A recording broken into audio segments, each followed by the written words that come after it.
Sem jaz prav slišala, da ste bili tudi menedžer glasbene skupine Joker Out?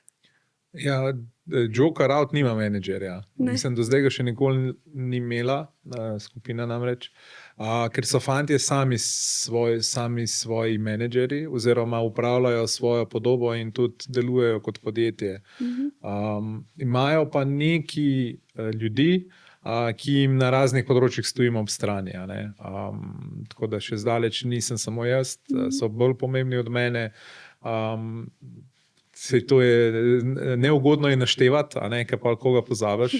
Ampak načeloma je najprej 5 fantov, to se pravi vseh 5 fantov, ki so v skupini, oni so odločevalci. Potem so pa tukaj Mark Pirc, ki skrbi za ta vizualni video del, Carmen Meze, ki skrbi za merch in PR. Potem sem tukaj jaz, ki sem recimo področje organizacije, sponzorstev večjih projektov. In potem tukaj še vsaj 10 ljudi, ki pa skrbijo za ta organizacijsko-tehnični del, od producenta Žareta Paka do Primoža Širce kot tour menedžerja, do Nika Bogataja, ki je, kot mu fantje reče, kak foter skupine. Skratka, gotovo sem zdaj koga pozabil in bom kaznovan. Ne bodo zamerali, ne? Ja, upam, da ne bodo zamerali. Ja, je pa to en tak drugačen izziv, ki se je zgodil dosti naključno. Kako pa se je zgodil?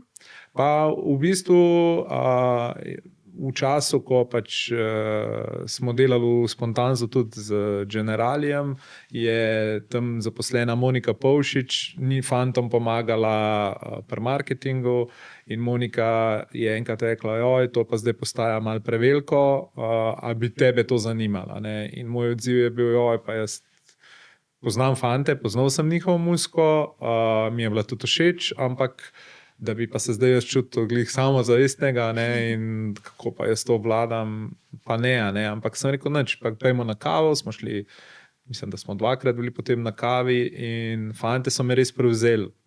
Takrat valjda ne v glasbenem smislu, ker se nismo pogovarjali. Tudi, ja, pa predvsem to, ko so ena skupina malo drugače razmišljajočih, zdaj, ko jih bolj poznam, popolnoma različnih posameznikov, mi se velikokrat pogovarjamo, a bi se teh 5 fantov, če ne bi imeli benda, družili med sabo, ker so res, mislim, povezuje jih ravno to, da so res bistri, pa hkrati pa ful različni. In ja, sem vesel, da smo se srečali in tudi čaka nas še kar nekaj izzivov, ki se jih v bistvu iskreno veselim, in sem prepričan, da bomo še kakšno ušpičili skupaj.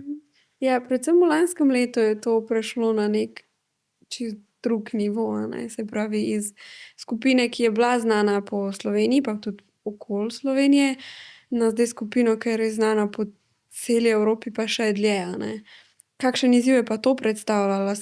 To se je, mislim, praktično čez noč spreobrnila, ne? Mislim, predvsem je spremenila to Evrovizija kot taka. Ni bil pa to načrt. Bil je en razmislek, ki se je nekaj časa že motal po glavi Bojana Cvetičanina, torej glavnega avtorja in frontmana skupine, ampak ga ni delil prav veliko z ostalimi. Tako da enkrat smo v bistvu imeli en sestank na placu benda, in takrat sta, mislim, da Bojan pa Kris prišla in rekla, kaj če šli mi na emo. In takrat ni bilo še dorečen, da bi, tako kot se je potem zgodilo, so bili neposredno uvrščeni fantje. Ne, bilo je dobesedno, kaj če bi se prijavili, vprašali so iz uredništva razvedrilnega programa TV Slovenija več bendov, in potem se je to začelo razvijati. Mi smo imeli v tistem času, to je bilo ravno po koncertu v Križankah, ki je bil to takrat največji, in že smo prodajali karte več kot 1 leto naprej za koncert v Stožicah. To se pravi, mi sploh nismo bili sredi razmisleka, da bi se to zgodilo. In potem je pač kar prišlo do te neke odločitve, in potem se je to res začelo razvijati blazno hitro. V tistem obdobju je zelo veliko vlogo pri teh promocijskih zadevah imel tudi Gregor Zalokar, ki je bil takrat v vlogi PR-ja. Zdaj sta v vlogi PR-ja in evo, sem že pozabil prej povedati, so tukaj Maša Pavokovič, Sanjin še vodi hrvaški del cele zgodbe, ali še Janža je tukaj na slovenskem delu. In pa v tem času so fanti se povezali tudi z bookingom na mednarodni ravni, tako da zdaj imajo booking menedžerja iz Velike Britanije, to je Ryan Penty, tako da tudi ta del je kar precej neznačilen. In ja, prišlo je do te razširitve, najprej zdaj do enega eksperimentiranja po celi Evropi, zdaj pa verjetno v prihodnosti bo pa fokus predvsem na tiste države, kjer so fantje najbolj popularni, blazno veliko spremljajo ta odziv, odtis, ki ga puščajo v posameznih državah in spremljajo tako odziv na socialnih medijih kot na koncertih. In zdaj v prihodnosti se bo fokusiral verjetno predvsem na te države, kjer so najbolj popularni. Poleg Slovenije, Hrvaške, Srbije sta to predvsem Finska in Poljska. Finska? Ja, Okay. Nizozemska, Nemčija.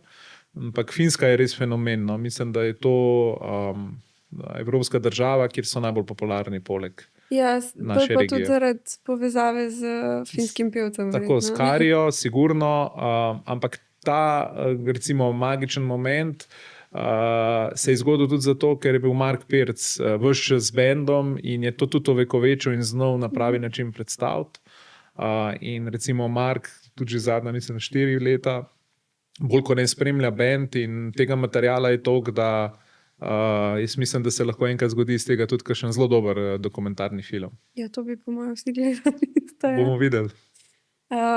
Mark Pirc, jaz sem se v bistvu enkrat srečala z dogodkom z Joker Out. V bistvu sem bila v ozadju priprave dogodka, ki smo ga delali v Celju na Mestnem trgu. Ne? In sem videla Marka Pirca in njegovo ekipo, koliko so nerealno, profesionalno vse izpeljali, pa kakšen film je pol iz tega prišel. Tako da bi jaz rekla, da je ful pomemben, koliko imajo nekega vizualnega, neko ekipo, ki stoji za vizualnim, sploh na družbenih omrežjih zdaj. Ne? Ja, evo, počasi bom vseh spomnil. Poleg Marka je tukaj še fotografinja Vita Orehe, ki je Vita, tudi ves čas z bendom. Ja, to je ekipa, ki v bistvu je največja magija tega benda, da se mi zdi, da niti enega v ekipi ni, ki bi v bistvu živel od benda. Mislim, da vsi živijo za bend in da je potem vsakršen profit, naj bo to finančen ali pa kakršen koli, je bolj kot ne potem posledica tega kolegialnosti, prijateljstva, neke višje želje. Je pa jasno, ne, tako kot v vsakem poslu, entuziazem ne more biti tek na dolge proge, na koncu je to tudi služba, predvsem za teh 5 fantov. Imajo v svoji ekipi zaposlenega tudi redno Kristjana Erčulja Kikija, ki je glavni roadie in je tudi ves čas prisoten z bendom. Ampak toliko velika konstrukcija, kot je ratala zdaj Joker Out, pač si ne bi mogla privoščiti brez entuziazma, ker mislim, da nas je približno 20, ki tako ali drugače pomagamo, da ta zgodba živi. In v prihodnje, če se bodo še hoteli tako razvijati in hočejo se, je treba to gledati tudi kot službo, ne? Ker konec koncev niso vsako leto mlajši, so še vedno ful mladi, ampak kljub temu, da trenutno so stari od 25 do 30, naslednje leto praznujejo že 10 let obstoja, ne? In čas gre hitro naprej. Ja, res. In ja, ta prehod v profesionalizem se mi zdi, se pozna, ampak ne jemlje jim pa neke te mladostne energije. Dobro.